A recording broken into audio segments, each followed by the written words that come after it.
कृषि दर्शन कार्यक्रम में आपका स्वागत है। किसान साथियों, जैसा कि आप जानते हैं मौसम बदलने लगा है, खरीफ की बुआई का समय शुरू हो रहा है। उम्मीद है आप सब ने बुआई की तैयारियां भी शुरू कर दी होंगी।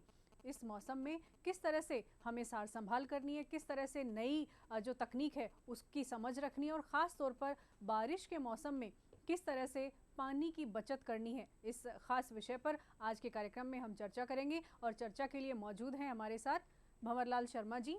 आप उप निदेशक कृषि राजस्थान सरकार में। सर, कार्यक्रम में आपका बहुत बहुत स्वागत है। सर, जब जैसा कि हम देख रहे हैं मौसम धीरे धीरे बदलने लगा है, बारिश कहीं कहीं पर होने लगी है और किसान साथी बुआई भी करने लगे हैं, बाजरा है या दूसरी जो फसलें हैं उनकी। तो इस मौसम में खासकर जब हमारे राजस्थान में पानी की भी कमी है और जब बारिश होती है तो कहीं ना कहीं वो व्यर्थ चला जाता है, उसकी बचत नहीं कर पाते हैं। तो ख़ास तौर पर हम बचत के लिए क्या क्या कर सकते हैं? किसान भाई पानी की बचत के बारे में कुछ वर्षों से कुछ ज़्यादा ही जागरूक हुए हैं। और चूँकि ग्राउंड वाटर बहुत नीचे जा रहा है, पीने के पानी की भी समस्या है। ऐसी स्थिति में किसान भाई पानी की बचत के लिए फार्म पॉन्ड, खेत तलाई और दूसरे तरह के जो स्ट्रक्चर्स हैं वो बना करके और इस पानी को बचत ज़्यादा कर रहे हैं। इनमें सबसे महत्वपूर्ण जो राजस्थान की दृष्टि से है, चूँकि हमारे यहाँ अधिकांश क्षेत्रों में रेतीली मिट्टी है, तो फार्म पॉन्ड है जिसे हम खेत तलाई भी बोलते हैं। तो उसमें 20 मीटर लंबा और 20 मीटर चौड़ा और करीब 3 मीटर गहरा, यानी 1200 घन मीटर का एक ढांचा खुदाई की जाती है, जिसमें करीब 12 लाख लीटर पानी आ जाता है। और इसको खेत में ऐसे स्थान पे बनाया जाता है जहाँ पर ढाल ज़्यादा हो, ताकि खेत का पानी बह करके और उसके अंदर आसानी से आ जाए।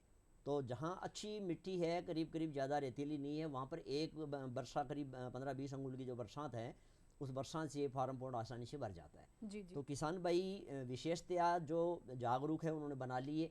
जिन्होंने नहीं बनाए उनसे मेरा निवेदन है कि मानसून शीघ्र ही आने का संकेत मिल चुका है, तो आप जल्दी से जल्दी कृषि विभाग से संपर्क करके और ये फार्म पॉन्ड बनाएं और इसका अनुदान का लाभ भी लें। जी, भंवरलाल जी, एक और चीज़ आपसे जानना चाहेंगे। किसान साथी चाहते हैं कि वो इस योजना का लाभ लें, जैसे भी वो फार्म पॉन्ड बना रहे हैं या खेत तलाई बना रहे हैं, लेकिन इसके लिए पात्रता क्या है? कौन किसान साथी हैं जो इस तरह की जो योजनाएं हैं सरकार की उनका लाभ ले सकते हैं, या फिर उन्हें आवेदन करना है तो आवेदन की प्रक्रिया क्या होगी? जी, जो किसान भाई फार्म पॉन्ड बनाने के इच्छुक हैं वो कृषि विभाग के हमारे कार्यकर्ता से पूरी जानकारी ले लें। नहीं है तो आज हम जानकारी यहाँ दे रहे हैं। अपनी ज़मीन की जमाबंदी, एक फ़ोटो और एक बैंक के कागज़, ये लेकर के और ई मित्र केंद्र पे पहुँच जाएं। और वहाँ पे एक राज किसान साथी पोर्टल अपना राजस्थान सरकार का है, जो प्रधानमंत्री फसल बीमा योजना के साथ जी साथ इस प्रधानमंत्री कृषि सिंचाई योजना के भी जो एक्टिविटीज़ है उन पे अनुदान के लिए ऑनलाइन आवेदन करते हैं। तो जो किसान भाई कृषि यंत्रों के और खेत तलाई इनका आवेदन करना जी चाहते हैं, जी। वो ई मित्र केंद्र पर पहुँच कर अपने आवेदन दे दें। और आवेदन में 5 मिनट 10 मिनट का समय लगता है, और उसमें बैंक की डिटेल्स वगैरह भर के और वो दे दें। तो इसमें उसके बाद आधार की भी ज़रूरत होगी, आधार कार्ड आधार की? कार्ड एक आजकल आवश्यकता हो गया, आधार कार्ड, पैन कार्ड, लेकिन आधार कार्ड आवश्यक होगा, जिससे ही वो लिंकिंग बैंक की जी। डिटेल्स जो है वो भी किसान भाइयों को अगर चाहिएगी। किसान साथी खुद अपने घर पर, क्योंकि बहुत सारे किसान साथी ऐसे हैं जो खुद भी लैपटॉप रखते हैं या उनके घरों में भी बच्चे हैं जो पढ़ाई कर रहे हैं, मोबाइल या लैपटॉप के माध्यम से वो भी अगर अप्लाई करना चाहें तो ये संभव है? जो किसान भाई खुद जानते हैं या उनके घर में कोई बच्चा है या बच्ची है, तो वो राज किसान साथी गूगल पे लेकर के और उस पोर्टल को या तो अपलोड कर लें या डाउनलोड कर लें। और उसमें ये डेटा जो अपन मांग रहे हैं भरने के अलावा, साधारण फॉर्म है वो भरा जाता है, लेकिन जी जी। अपलोड जो होते हैं जैसे बैंक की पासबुक है जी जी। और आधार कार्ड है, बैंक का आपका रहने का जो घर का पता है, जमाबंदी सबसे इम्पोर्टेंट है। जी। ये जमाबंदी करीब 6 माह पूर्व की जारी की हुई होनी चाहिए, ज़्यादा पुरानी नहीं होनी चाहिए। तो यदि जमाबंदी लेटेस्ट नहीं है तो संबंधित पटवारी के पास जाकर के और अपडेटेड जमाबंदी ला करके उसको जी आप जी। अपलोड तो करवा कहने का दीजिए। मतलब ये, जो भी किसान साथी ये कार्यक्रम देख रहे हैं, बहुत ही अहम जानकारी आपके लिए है। आप चाहें तो राज किसान साथी पोर्टल अपने मोबाइल में आप ये ऐप है इसे डाउनलोड कर सकते हैं, या फिर इसकी वेबसाइट पर जाकर आप लैपटॉप या मोबाइल के माध्यम से आप अप्लाई कर सकते हैं किसी भी योजना के लिए। और खासकर जो फार्म पॉन्ड या खेत तलाई आप बनाना चाहते हैं, इसकी जो भी सब्सिडी है वो आपको उन आवेदन के माध्यम से आपको मिल सकती है। सबसे ज़रूरी बात यह है कि जो ज़रूरी दस्तावेज़ हैं, जो कागजात हैं, वो आप पहले तैयार करवा लें। उन्हें स्कैन करके आप एक जो भी डिजिटल फॉर्मेट है उसमें आप सेव रखें, ताकि जब भी आप अप्लाई करें किसी भी योजना के लिए तो वो दस्तावेज़ आपके काम आ सकें। और अगर दस्तावेज़ तैयार नहीं हैं तो पहला कदम यही है कि आप जो भी जमाबंदी है, आधार कार्ड है, इन सब दस्तावेज़ों को तैयार कर लें। एक और बात जानना चाहेंगे, कई बार किसान साथियों में ये भ्रम की स्थिति पे आ जाती है कि हमने तो एक योजना के लिए अप्लाई कर दिया, अब बार बार अगर हम अप्लाई करते हैं तो क्या हमें लाभ मिलेगा या नहीं मिलेगा। तो जिस किसान साथी किसान ने किसी भाई कृषि अन्य। विभाग की जी जितने भी जी। गतिविधियां हैं जी सबके लिए अलग अलग आवेदन करेंगे, एक जी। आवेदन से नहीं होता है। जैसे फार्म पॉन्ड बनाना है तो फार्म पॉन्ड का अलग आवेदन होगा, कृषि यंत्र लेना है तो कृषि यंत्र का अलग होगा, जी और भी कोई गतिविधि लेना चाहते हैं जैसे कस्टम हायरिंग सेंटर या कोई और भी, तो सबका अलग अलग से आवेदन होगा। और एक ही बार में सारे आवेदन भी भरे जा सकते हैं, क्योंकि ई मित्र पे हम जाएंगे तो भाई क्या लेने, 3 लेने, तो पहले फार्म पॉन्ड का भर देगा, उसको जी। अप्लाई कर मतलब सबमिट कर देगा, उसके बाद दूसरी का तीसरी का, तो एक ही बार जाने में दोनों तीनों योजनाओं का लाभ जो है वो किसान भाई उठा सकते हैं। जी। कौन किसान साथी पात्र होंगे, मतलब किन के जितनी जमीन की कोई पात्रता है इसमें कि जी, इतने हेक्टेयर किसान के पास जमीन राजस्थान होनी के चाहिए। करीब करीब सभी निवासी इसके पात्र हैं। साधारण सामान्य श्रेणी SC और ST यानी अनुसूचित जाति और जनजाति के कृषक भी इसके लाभ में हैं। सबसे बड़ी चीज़ इसमें ज़मीन का फैक्टर है। 1 हेक्टेयर ज़मीन यानी 4 बीघा से ज़्यादा ज़मीन होनी चाहिए। लेकिन यदि 0.3 हेक्टेयर ज़मीन भी किसी किसान के पास है, आजकल क्या है कि नामांतरण से कम ज़मीन भी हाथ लगती है, तो 0.3 हेक्टेयर वाला जो ज़मीन धारक हैं वो भी किसान फार्म पॉन्ड ले सकता है। जी बस थोड़ा सा अंतर इतना आएगा कि 1 हेक्टेयर वाले को हम जो सब्सिडी देते हैं वो इसको नॉशनल रूप से कंपेरेटिवली 0.3 के हिसाब से 1/3 मिलेगी। जी। जहाँ तक बात सब्सिडी की है, इसमें 2 तरह के फार्म पॉन्ड बनते हैं। एक तो कच्चा बनाते हैं किसान भाई, जो JCB से खुद करके और तैयार होता है।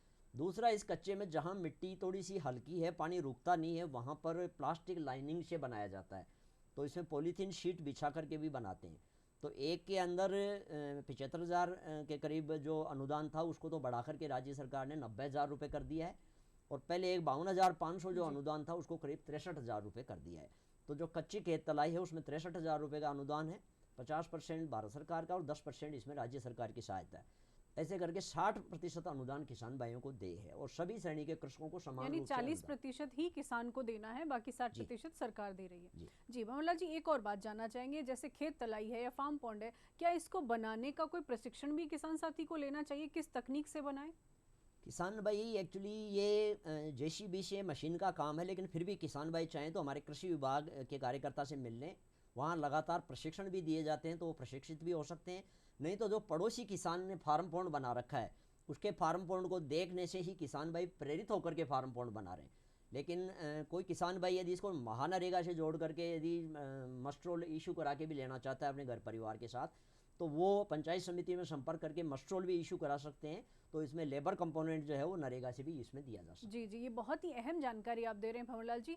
कोई भी काम करने से पहले उसकी जानकारी रखना वो बहुत अहम जी है। तो आपके आसपास अगर कोई किसान साथी ने फार्म पॉन्ड या खेत तलाई बना रखी है तो आप वहां जाकर देख सकते हैं, किसान साथी से संपर्क कर सकते हैं कि बनाने में क्या तकनीक इस्तेमाल हुई, आप देखकर सीख भी सकते हैं। तो अगर आप देखेंगे और जान लेंगे कि ये तरीका सही है तो फिर आपको किसी भी तरह का नुकसान होने की संभावना कम हो जाएगी। अब बात करते हैं खरीफ की फसलों की, जी। क्योंकि खरीफ की बुआई अब शुरू होने वाली है। ये तो हमने पानी की बचत की सरकार की योजना के लाभ की बात की। इस दौरान खरीफ की बुआई किसान साथी अगर करना चाहें तो वो किस तरह से खेत को तैयार करें, किस तरह से आदान व्यवस्था करें, और आदान के लिए भी क्या सरकार कोई किट उपलब्ध करवा रही है किसान साथियों को। किसान भाई मानसून के बारे में जानकारी कर चुके हैं कि मौसम विभाग ने मानसून का इंडिकेशन दे रखा है, तो जून के अंतिम सप्ताह में राजस्थान में उसकी प्रविष्टि की जानकारी अपने को मिल चुकी है। कुछ स्थानों पे प्री मानसून भी हुआ है, जहाँ पर कुछ लोगों ने बाजरे आदि की बुआई भी कर दी है, और नहरी इलाकों में कपास करीब 1-1.5 महीने की बुआई हुए हो चुकी है। तो अब जो खरीफ की फसलें विशेषतः जैसे बाजरा है, मक्का है, मूंग है, उड़द है, सोयाबीन है, इन फसलों की जहाँ बुआई होनी है वहाँ किसान भाई सबसे बड़ी पहली चीज़ तो पानी का साधन उनके पास होना चाहिए। देखिए बारिश लगातार हो रही है, अच्छी बात है। कई बार बारिश फूल आने की अवस्था पे, पकाव की अवस्था पे, या बीच में बढ़वार की अवस्था पे चली जी जाती है। तो वहाँ पे यदि आपने खेत तलाई या पानी का कोई साधन कर रखा है तो उससे आप फव्वारे से पानी दे करके फसल की जो जीवनदायिनी सिंचाई दे करके फसल को बचा सकते हैं। तो सबसे पहला काम तो है कि पानी की व्यवस्था 100% सुनिश्चित कर लें। बिल्कुल। यदि आपके पास कुआं या ट्यूबवेल है तो उसमें रिचार्ज की भी व्यवस्था करें, ताकि पानी बाद में भविष्य में आपके लिए परेशानी नहीं बने। दूसरा, जहाँ पर गर्मी की जुताई किसान भाई कर चुके हैं उनको तो एक्स्ट्रा कुछ नहीं करना, लेकिन जो गर्मी की जुताई से चूक गए हैं उन किसान भाइयों के लिए आने वाले जो 7 दिन है वो बहुत ही महत्वपूर्ण है। वो तत्काल अपने खेत की तैयारी कर लें, जिसमें जो व्यर्थ पौधे हैं या बड़े बड़े आगड़े धतूरे टाइप के इस प्रकार के पौधे हैं, या बबूल आजकल खूब होता है, ये इन पौधों को हटा दीजिए और खेत को तैयार करिए, ताकि जैसे ही बारिश होती है ज़्यादा से ज़्यादा नमी खेत के अंदर संरक्षित हो। जी जी। और बारिश आते ही जो बीज सबसे महत्वपूर्ण चीज़ होती है, वो आप बाजरा, मूंग, मोठ जो भी फसल बोना चाहते हैं वो क्रय विक्रय सहकारी समिति से या किसी निजी दुकान से या कृषि विभाग से संपर्क करके उसकी व्यवस्था कर लें। जी, आप सर जो बीज मिनी किट है, क्या सरकार किसानों को मुहैया करवा रही है? जी, क्या ये निःशुल्क है? इस बार कृषि विभाग ने एक पहल करी है। हमेशा किसान भाइयों की शिकायत होती है कि बीज देरी से मिलता है, आता नहीं है। इस बार कृषि विभाग ने बाजरा, मूंग, ग्वार, मूंगफली, इन सब के मिनीकेट किसान भाइयों को निःशुल्क उपलब्ध करवाए हैं। बिल्कुल पूर्णतया निःशुल्क उपलब्ध करवाए हैं और वो किसान भाइयों को मिल चुके हैं। पूरे अगर अगर राजस्थान जिन में ये किसानों को नहीं मिले वो कहाँ से ले सकते जिन हैं? किसानों को नहीं मिले, वो यदि लक्ष्य के अनुसार, जैसे कुछ जगह कम आते हैं मिनीकेट, तो यदि बचे हुए हैं तो वो अपने संबंधित ग्राम सेवक या सरपंच से संपर्क कर लें। जी बाकी ये करीब करीब वितरित होने की सूचना इस समय है। जी। लेकिन जिनको फिर भी नहीं मिल पाया है, वो हमारे यहाँ कृषि विभाग में विभिन्न योजनाओं के थ्रू प्रदर्शन लगते हैं, तो प्रदर्शन का लाभ ले सकते हैं, कृषक प्रशिक्षण का लाभ ले सकते हैं, ताकि कोई ना कोई आदान उनको मिल जाता है। जी जी दूसरा जी। एक सबसे बड़ा जो पहली बार पहल करके हमने किया है, वो ये किया है कि जैसे राइजोबियम, अजोटोबैक्टर और ये culture packets, bio agent, trichoderma, ये पहले किसान भाइयों को मिल नहीं पाते थे। बीजोपचार के किट। जी, जी बीजोपचार के लिए। इस बार कृषि विभाग ने पहल करके बीज के साथ साथ में किसान भाइयों को ये आदान जो है, बायो एजेंट्स हैं, ये भी निःशुल्क वितरित किए जा रहे हैं और ये भी किसान भाइयों को ये वितरण का बहुत कार्य ही प्रगति। अहम आप जानकारी दे रहे हैं। तो किसान साथियों, अगर आप बीज मिनी किट आप निःशुल्क है सरकार की तरफ से, अगर आप ये ले रहे हैं तो इसके साथ साथ आपको बीजोपचार के लिए जो ज़रूरी चीज़ें हैं वो भी सरकार निःशुल्क मुहैया करा रही है। तो आप अपने नज़दीकी या तो ग्राम सेवक से संपर्क करें या फिर कृषि विभाग के कृषि पर्यवेक्षक से संपर्क करके भी आप इसका लाभ ले सकते हैं। आप सजग बने रहना बेहद ज़रूरी है। सरकार आपकी मदद करने के लिए है, आपके लिए बहुत सारी व्यवस्थाएं कर रही है, बस आप सजग बने रहिए।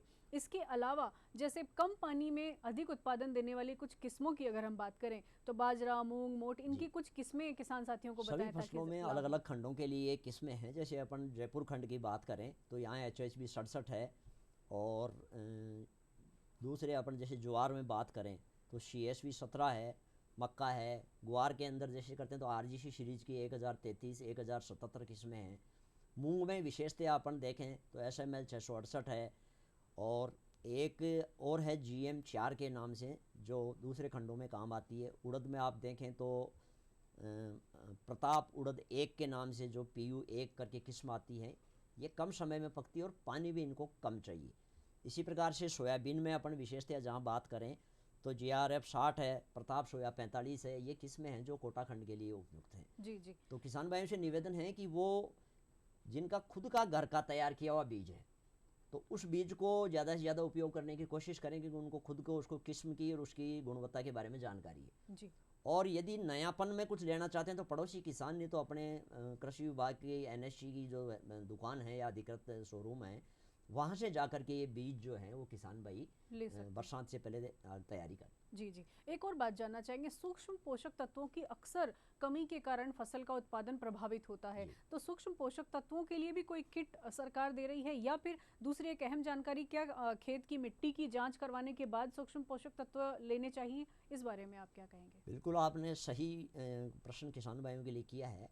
प्रत्येक किसान को मिट्टी की जांच करानी बहुत आवश्यक है। किसान भाई करा भी रहे हैं। अभी बरसात का समय है, तो अभी भी आप मिट्टी का नमूना लेकर के हमारी प्रयोगशाला में दें, तो आप बुआई तक आपको मिट्टी के नमूने का जो विश्लेषण है वो हम दे देंगे। मिट्टी के नमूने के विश्लेषण में हम आपको नत्रजन, फॉस्फोरस और पोटाश के अलावा ये जो सूक्ष्म तत्व है, जैसे जिंक है, आयरन है, लोहा है, जस्ता है, इनको भी हम आपको बताते हैं। तो राजस्थान की मिट्टियों में ये भी कम पाए जा रहे हैं। तो विशेषतः जहाँ सब्जी की खेती होती है वहाँ ये माइक्रोन्यूट्रिएंट्स हैं वो कम हो जाते हैं। तो इसकी पूर्ति करने के लिए कृषि विभाग ने एक पहल करके किसानों को ये भी निःशुल्क देने का प्रोविज़न इस बार किया हुआ है। हालांकि ये सभी को निःशुल्क नहीं मिलेंगे, चयनित किसानों को मिलेंगे।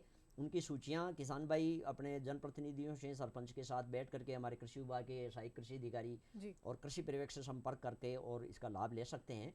तो ये जो माइक्रोन्यूट्रिएंट्स का किट हम उपलब्ध करवा रहे हैं, ये किसान भाइयों को बुआई के साथ में बीज और बीज का उपचार करके और ये इसको उपयोग में करना है, जिससे कि जैसे मान लो जस्ते की कमी है, वहाँ पर अभी जैसे मूंगफली बोली तो मूंगफली पीली पड़ जाती है और फिर हम जी जिंक सल्फेट बिल्कुल। का स्प्रे करवाते हैं। तो बेसल में यदि बुआई से समय पहले ही जिंक यदि खेत में दिया हुआ है तो वहाँ पर ये पीलेपन की समस्या नहीं आती। इस समस्या से निजात मिल सकती है अगर मिट्टी की जांच करवा जी, ले। तो कम जी। पैसे में और अधिक अधिक, काम हो जाता है, बिल्कुल। दूसरा फसल का नुकसान नहीं होगा जी। और किसान भाई इसको बहुत आसानी से अभी समय रहते कर भी सकते। जी जी, बहुत ही अहम जानकारी आपने दी। तो किसान साथियों, जैसा आप देख रहे हैं, बीज मिनी किट के साथ साथ आपको निशुल्क एक तो बीजोपचार की जो ज़रूरी चीज़ें हैं वो भी सरकार दे रही है, और साथ ही सूक्ष्म पोषक तत्वों के लिए भी जो ज़रूरी पैकेट हैं वो भी आपको मुहैया कराए जा रहे हैं। बस ज़रूरत है तो आपको अपने इलाके के जो ग्राम सेवक हैं या कृषि अधिकारी हैं उनसे संपर्क बनाए रखने की ज़रूरत है। एक और बात, किस्मों का चयन भी हो गया। बीजोपचार जो किसान साथी मिनी किट नहीं ले पाए हैं, वो अगर बीजोपचार करें तो कौन सी विधि सही होगी और उन्हें किस तरह से बीजोपचार करना चाहिए? हमने सभी किसान भाइयों को समय पर बीजोपचार उपलब्ध कराने के लिए प्रत्येक ग्राम पंचायत स्तर पे सीड ड्रेसिंग ड्रम, बीज उपचार करने का एक ड्रम जो है वो निःशुल्क उपलब्ध करवा दिया है। किसान भाई अपने खेत के लिए आवश्यक बीज ले जा करके वहाँ पर, और जो दवाई आती है वो ले जा करके उस ड्रम में डाल करके और उसको हिला करके बीजोपचार कर लें। 5 मिनट 10 मिनट का समय लगेगा और उस बीज को ले जा करके और अपने खेत में बुआई कर लें। और सबसे महत्वपूर्ण है, अभी जैसे कोरोना की वजह से हम वायरस और टीके की बात करते हैं, तो खेती में बीज के लिए ये टीका बहुत बिल्कुल। जरूरी है ताकि फसल का बचाव हो सके। बिल्कुल बिल्कुल, बहुत ही अहम जानकारी आपने दी है। इस समय बीजोपचार करना सबसे महत्वपूर्ण है। फसल का उत्पादन इसी बीजोपचार पर टिका होता है। अगर फसल की रोग प्रतिरोधक क्षमता अगर अधिक रहेगी तो निश्चित ही उत्पादन जो है वो बहुत अधिक होगा। एक और बात आपसे जानना चाहेंगे, किसान साथी अक्सर जिस समस्या से जूझते हैं वो खरपतवार है, कीटनाशक है, उनका इस्तेमाल करते हैं और उसका असर फसल पर भी होता है और हमारी सेहत पर भी होता है। तो क्या ऐसा कोई तरीका है कि बुआई के दौरान ही इन चीज़ों का ध्यान रखा जाए ताकि खरपतवार है अधिक ना हो और फसल का नुकसान ना हो? मैं किसान भाइयों से अनुरोध करूंगा कि सबसे पहला तो प्राथमिकता जैविक खेती पे दी जाए, क्योंकि जैविक खेती में न रसायन की आवश्यकता पड़ती है न कोई और। तो बिल्कुल। स्वस्थ, अपना शरीर भी स्वस्थ रहेगा, खेत भी स्वस्थ रहेगा और रसायनों के जो दुष्प्रयोग के परिणाम हो रहे हैं वो अपने को भुगतने नहीं पड़ेंगे। लेकिन चूंकि सारे क्षेत्र में अपन जैविक नहीं कर पाते हैं, तो बचे हुए क्षेत्र में जैसे भाई आपने बताया कि वहाँ पर खरपतवार और इनकी समस्या रहती है, तो बुआई से पहले जो है प्री सोइंग आप खरपतवारनाशी भी डाल सकते हैं। जी। लेकिन जैसे रूंकड़ी हुआ, बहुत ज़्यादा खतरनाक टाइप के जो खरपतवार हैं उनके लिए इसका प्रयोग करना चाहिए। जी। तो बाजरे की फसल में और जैसे मक्का ज्वार वगैरह में इसमें एट्राजिन करके खरपतवारनाशी आते हैं, अपने अपने अलग अलग खंड के लिए सिफारिश किए हुए हैं।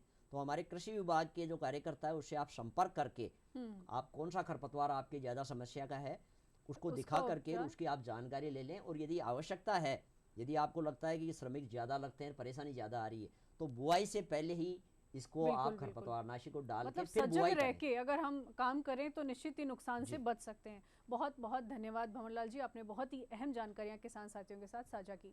तो किसान साथियों, ज़रूरत है तो सिर्फ सजग रहने की, और सजग रहने के लिए आपके पास है राज किसान साथी पोर्टल। इस पोर्टल पर विभाग की समस्त जानकारियां हैं। आप अपने मोबाइल में ये ऐप डाउनलोड कर लीजिए और जितनी भी जानकारियां आपको चाहिए वो सब आपको घर बैठे मिल सकती हैं। उम्मीद है आज का कार्यक्रम आपको पसंद आया होगा। आज के कार्यक्रम में बस इतना ही। नमस्कार।